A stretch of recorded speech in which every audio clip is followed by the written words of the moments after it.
And so I've been thinking about this whole working from home thing. It's amazing, isn't it?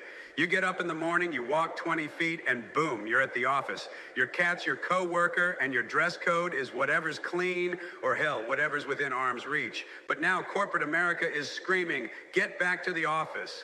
Why? I'll tell you why. They miss watching us. They've got these big empty office buildings and they're starting to feel lonely. It's like they've thrown a party and nobody showed up. You know, it's funny. They always say we're a family here, but the moment you start getting comfortable working in your pajamas, suddenly it's, no, you got to come back and sit in traffic, be part of our family in a cubicle under fluorescent lights with that one guy who always reheats fish in the microwave. And let's be honest, they're not worried about productivity. You were never productive at the office. You spent half your day in meetings about meetings, and the other half wondering if anyone would notice if you took a nap in the restroom. They just want to see you in person so they can remind you they're in charge, because nothing says I'm the boss like walking around, peeking over your shoulder and asking about your weekend plans. Oh, you're going hiking, Bob? Great. Now, get back to that report.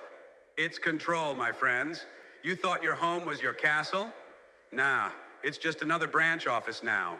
And if you listen closely, you can hear the sound of a middle manager weeping softly because he can't send a memo about the proper use of the break room fridge. So remember, folks, working from home isn't about convenience or efficiency. It's a battleground for your soul. And the dress code, Casual Friday, has now become nobody knows I'm wearing pajama bottoms on this Zoom call Thursday. And as for those who miss the office, don't worry, you'll be back soon, fighting for the last good parking spot, just like nature intended.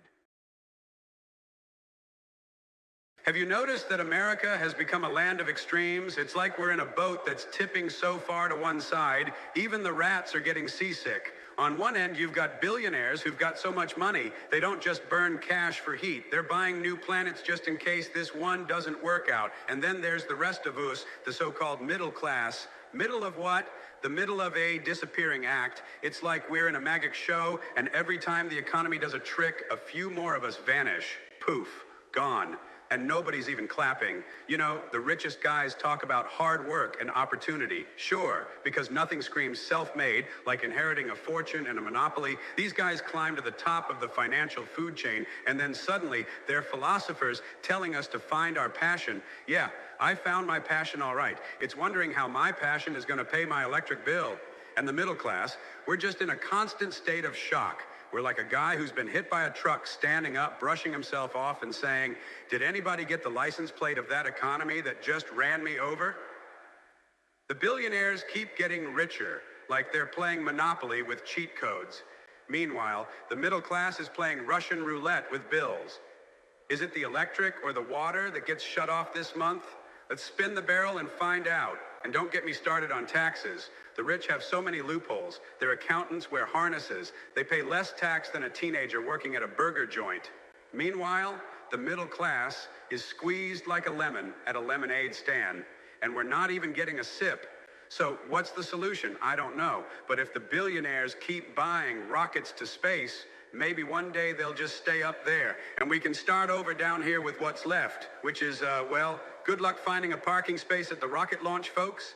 You know what's hilarious about this whole space tourism thing? We've got billionaires racing to send regular Joes into space like it's a damn carnival ride. Hey, step right up, leave the planet for just a few $1,000,000.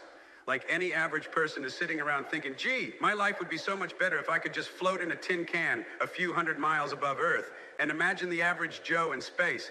Oh, look, there's the Milky Way. And over there, it's, who the hell cares? I can't even get cell service up here. What am I supposed to do? Enjoy the majesty of the universe without posting it on Instagram. You know, they'll make space sound all fancy, too. Experience the wonders of zero gravity.